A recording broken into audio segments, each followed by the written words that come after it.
تو حضرت علامہ ابن منظور افریقی علیہ رحمہ فرماتے ہیں کہ یہ مفہوم ہے صلاۃ کا۔ جب درود کی نسبت اللہ تعالیٰ کی طرف ہو تو اس کا مفہوم ہوتا ہے نزول رحمت۔ اللہ تعالیٰ جل شانہ اپنے محبوب پر مزید رحمتوں کا نزول فرماتا ہے، جس سے حضور کے درجے بلند ہوتے ہیں اور حضور کی عظمت میں اور اضافے ہوتے ہیں۔ اور جب فرشتوں کی طرف نسبت کی جائے تو فرشتوں کی طرف نسبت بھی دعا کے معنی میں ہے۔ اور جب ہم اللہ کی بارگاہ میں یہ دعا مانگتے ہیں کہ اے اللہ اس پیارے محبوب علیہ السلام پر رحمت نازل فرما، تو یہ اللہ کی بارگاہ میں گزارش ہوتی ہے۔ اسی لیے علماء نے کہا کہ درود ایک ایسا وظیفہ ہے جو کسی صورت میں رد نہیں ہوتا۔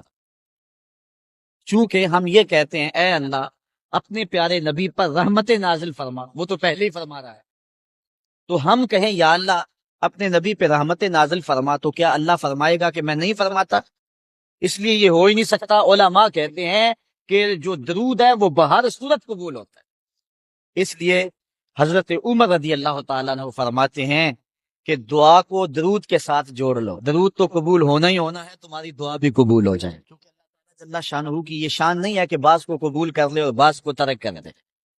ہماری فقہ کا بھی مسئلہ ہے، اگر آپ نے کسی سے سودا لیا ہے، اس میں کوئی ردی چیز آ گئی اور کچھ صحیح آ گئی ہے، اب یہ نہیں آپ کر سکتے کہ جو صحیح ہے وہ رکھ لیں اور ردی واپس کر دیں، یا تو وہ صحیح کے ساتھ ردی بھی قبول کرنا پڑے گی اور یا پھر جو ہے وہ صحیح بھی واپس کرنا پڑے گی۔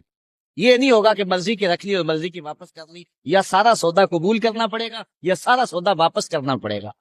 تو اللہ تعالیٰ جل شانہ کے حضور جب درود کے ساتھ دعا مانگی جائے تو پھر اللہ تعالیٰ جل شانہ اس دعا کو چھانٹ کے الگ نہیں کرتا کہ میں نے یہ نہیں قبول کرنی۔ درود کے ساتھ جو مانگی ہوئی دعا ہے اللہ وہ بھی مستجاب فرما لیتا ہے، وہ بھی قبول فرما لے۔ درود پاک وہ بابرکت عمل ہے کہ جو اہل ایمان کو تعلیم دیا گیا۔ علماء نے لکھا کہ زندگی میں ایک مرتبہ درود شریف پڑھنا فرض ہے، اور جب حضور علیہ السلام کا نام لیا جائے اس وقت درود پڑھنا واجب ہے۔ اس کے علاوہ بھی وجوب کے اور بہت سارے مقامات علماء نے بیان کیے، اور نمایاں 40 مقامات علماء نے بیان کیے جہاں درود شریف پڑھنا مستحب ہے، لیکن بعض مقامات پہ درود شریف پڑھنا مکروہ بھی ہے، جس طرح بات روم اور اس قبیل کے اور مقامات اور جگہ اور جو ہے وہ احوال ایسے ہیں جہاں درود شریف نہیں پڑھا جائے گا۔ باقی درود شریف وہ بابرکت وظیفہ ہے، وہ مقبول بارگاہ عمل ہے کہ جس کو جتنی بار مرضی پڑھو، ایک تو طبیعت میں اکتاہٹ نہیں ہو، انسان تھکتا نہیں، اور دوسرا اس عمل کی برکتیں اتنی ہیں، اس کا ثواب اتنا ہے کہ حضور نبی رحمت صلی اللہ علیہ وسلم کا فرمان حضرت ابو ہریرہ رضی اللہ تعالی عنہ سے سماعت کر لیجئے کہ حضور علیہ السلام نے ارشاد فرمایا من صلی علیہ صلاۃ واحدۃ صلی اللہ علیہ عشرا، جو میرے اوپر ایک مرتبہ درود پڑھتا ہے اللہ تعالیٰ اس پہ 10 رحمتوں کا نزول فرماتا۔ یہ اس بابرکت وظیفے کا نتیجہ ہے جو بندہ مومن کو نصیب کر دیا جاتا ہے۔